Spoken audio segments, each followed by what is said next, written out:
we have a corrective in between. Sure. And just talking off-season, pre-season compared to in-season, do you guys follow the same or microcycle structure, or do you guys adapt it? Yeah, so I think this season specifically, just because it's been my first season with the club, I've kind of trying to keep everything as uniform as possible. Just also to allow the players a bit of a rhythm, if you want to, for lack of a better word. So even in the off season or pre-season, if you want to call it, our intensive days are still the same day, or it's still a match day +2. I mean, a match day +3. Our extensive days are still match day -3. On our match days over the weekend, you either look to schedule friendlies, have internal friendlies, so we're still getting an 11v11 response on a full field. So yeah, to answer your question, we try to keep the cycle the same. Sure. But obviously with certain, factors, if we've got double match day weeks, or, we decided to give the guys, half a week off, et cetera, et cetera. Yeah, sure. Cool. That sounds good. I think we could probably have a discussion on this topic for quite a while, which we'll maybe break it into a part 2 sometime. Yeah, definitely. In the future. Just one last question, or 2 last questions. Just in terms of this lockdown period, what do you specifically want to achieve from this period in terms of, so obviously there's no face-to-face coaching, daily team engagements and stuff. So from a S&C perspective, as a personal objective, what do you want to achieve during this period? And then how have you handled this period with your actual team? Yeah, I think it's been quite a nice talking point. I mean, I'm sure you, just as I have, been glued to our computers over the past, month almost, with, webinars and seminars and these kind of Instagram lives happening, every 2 to 3 hours. And it's all been on these kind of talking points. So it's been comforting kind of to see that, especially, from the PSL perspective, that a lot of the teams are more or less implementing the same strategies, which is important. From a more personal perspective with me and the club, or the club and I think it's about ensuring that, that there's a fine balance between stressing the players from a physical perspective and allowing that kind of personal space, rest and regeneration to also occur. Because looking at the longer picture, the players probably won't have much in off season. I think a lot of the players, especially in South Africa, they play where they play and where they are from, or where their family is 2 very different places. So this might be the only time of the year they get to see their children, their parents, their relatives, etc., etc. Sure. So it's about, from our side, providing the players with structure that we know will be beneficial to them, through training, through proper exposure, whether it's high intensity interval training, whether it's corrective programs, whether it's movement quality programs. So from that side, recent, relative enough exposure, and then trying to keep a locker room feel in terms of technical, tactical work, homework, put it that way. We've tried to do some online kind of come together, team hype up sessions through social apps like House Party or Zoom. Yeah, sure.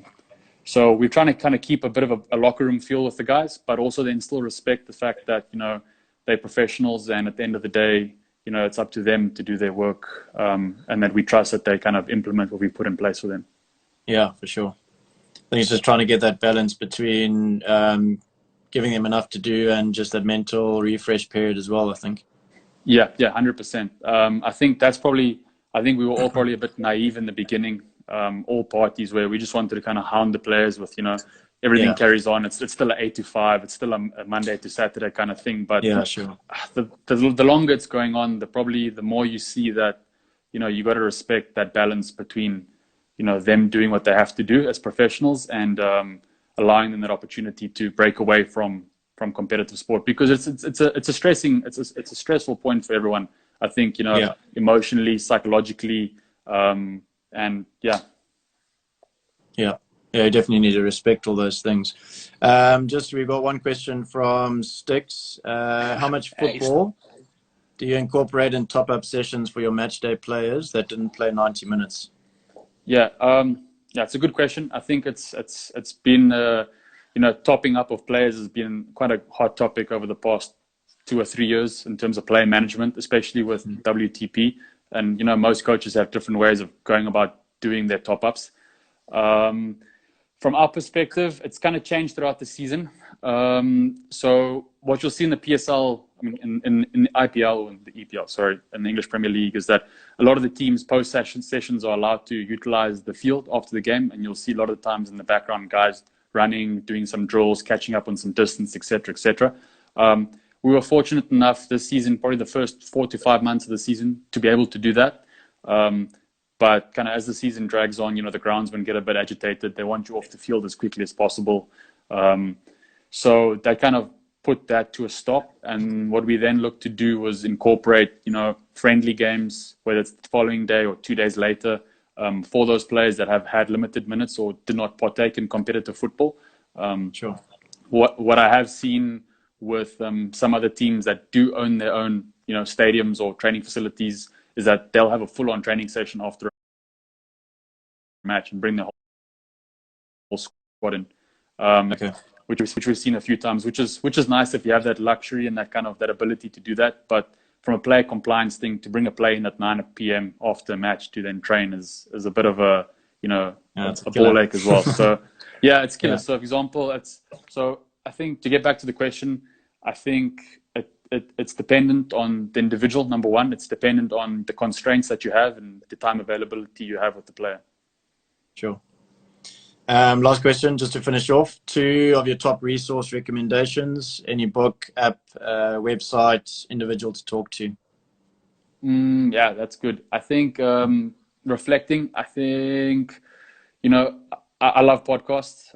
So for me, utilizing any kind of podcast, and there have been so many good ones that have come out recently. But for me, a solid one is Pacey Performance podcast with Rob Pacey. I think he's done an excellent job for a very long time at putting really good information out there and making it accessible to all of us for free. So that's been, very cool resource. I think on good reads, I think Brett Bartholomew's Conscious Coaching was a very, very good book. I think from the emotional and psychological side of things, which, we probably aren't as skilled up in or haven't been educated in as we should be. So yeah, I think if I had to go top 2, those are probably my top 2. Sure. Yeah. Two very good resources. Cool. Yeah. Thanks, Ruan. I think good chat and nice to catch awesome, up. Robbie. Good insights, and I hope everyone got something out of it. Yeah, thanks, Robbie. Thanks for the opportunity, and nice to catch up with you again. Hopefully we can get into the nets when you're back in South Africa. Yeah, I'm always ready. Thanks. Awesome. Thanks, Rob. Thanks a lot. Cheers, Have mate. a good evening. Okay. Okay. Yeah, you too. Bye. Cheers, mate. Bye-bye. Bye.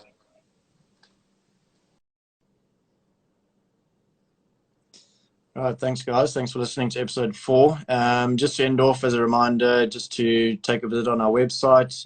We do have blog posts that are going up fairly regularly on different topics.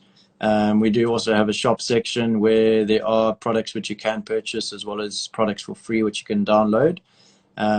Some really good products and resources on there. So take a look. The link is in our bio on our Instagram page. Thanks again for following. See you again soon.